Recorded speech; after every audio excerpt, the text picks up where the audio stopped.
Despite their impact, X-ray machines are in the hands of a small number of people. But just like the smartphone revolution of the 21st century, new technologies have the greatest impact when they're adopted en masse. And in the 1890s, it isn't an electrical device, but a simple mechanical machine that seems to threaten the whole social order. The safety bicycle was a technological bombshell. It's a relatively simple self-propelled machine, but not since the horse had transport been so personal and so immediate.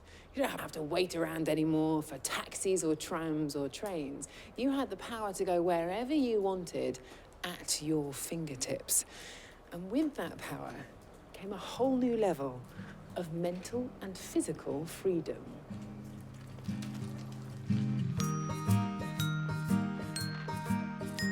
The most popular models of the cycling boom are known as safety bicycles because it's safer to fall off one of these than the old-style penny farthings.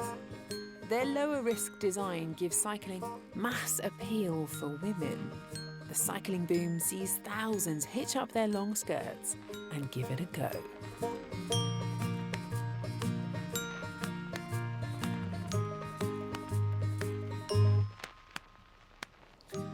Like all new technology, the new machine threatened to challenge the social order. Bicycles were an extension of the body, and women's bodies, well, they were particularly troubling.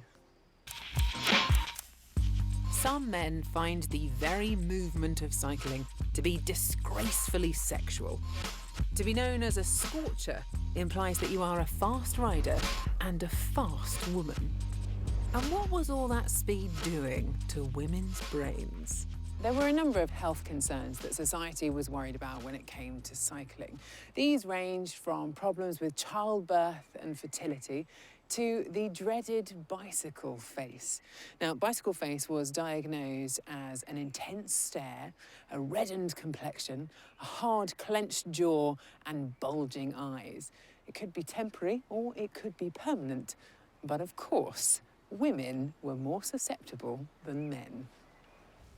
But it isn't concerns about health that are the main objection to women cycling. It's what they wear that makes the critics' blood boil. It quite quickly becomes clear that long skirts are not exactly the ideal attire for riding a bike. The alternative is to wear bloomers, tightly wrapped at the ankle and teamed with a nice short jacket. But those women who choose to dress to make cycling easier are committing the most transgressive act of all, daring to dress like a man. But clever Victorian inventors come up with ways to avoid causing moral outrage. It hasn't escaped my notice that you are dressed in full Victorian regalia, but would you actually be able to cycle while wearing that?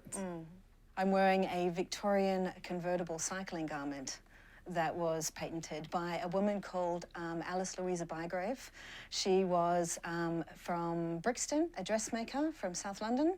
So she clearly thought, you know, here I am wearing an A-line, you know, long floor-length skirt, but I really want to cycle and this is kind of difficult. So she decided that what her skirt needed was a dual pulley system sewn into the infrastructure of this.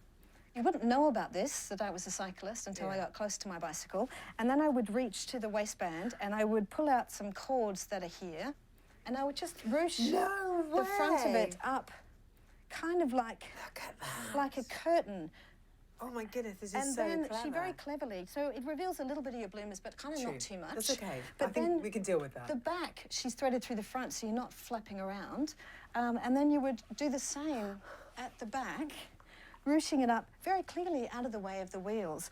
But it created what she called a festooning effect, which was still quite aesthetic. So when you're on your bicycle, not too much is revealed, but it clearly is much safer than having it flap around. Well, from the side perspective, if you were zooming past me, I barely know that you had it all tucked up. It sort of just looks like you got your skirt kind of folded. And then you would get to the loosen other this end off and then drop it. very cleverly, and then tuck these all back in again and nobody would know. So what was the objection to cycling specifically? I mean, why did people look down on it as an activity for women? The fact that women were suddenly kind of looking like they weren't abiding by the kind of Victorian roles, norms and codes that were expected of them. And this is a really kind of fiercely gendered society. And if you stepped outside that, then there was kind of fierce repercussions. And how did this manifest itself? How did people react? There's so many reports of women who had sticks and stones thrown at them. They had incredibly nasty remarks yelled while they were riding in the street by passers-by. They were denied entry into places, and they were terribly gossiped about. And yet people still did choose to cycle. What was it that these women were gaining from it? The bicycle became this kind of emblem of women not only challenging but potentially rejecting what was considered their natural role, you know, in Victorian society with the home and with the family and bearing and caring of children.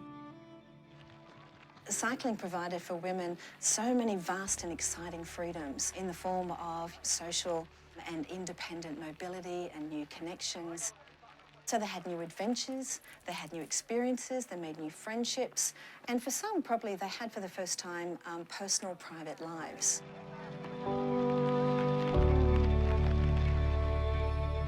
By shaking off the social shackles and the chaperone, cyclists can explore what they can get away with, not least when it comes to romance. Bicycles themselves can provide an excellent opportunity for a spot of flirting. This could be chatting to other riders on the road or something more serendipitous, because some women draw the line at learning how to repair a puncture themselves in the hope that a chivalrous man will offer to do it for them, thus providing all kinds of opportunities.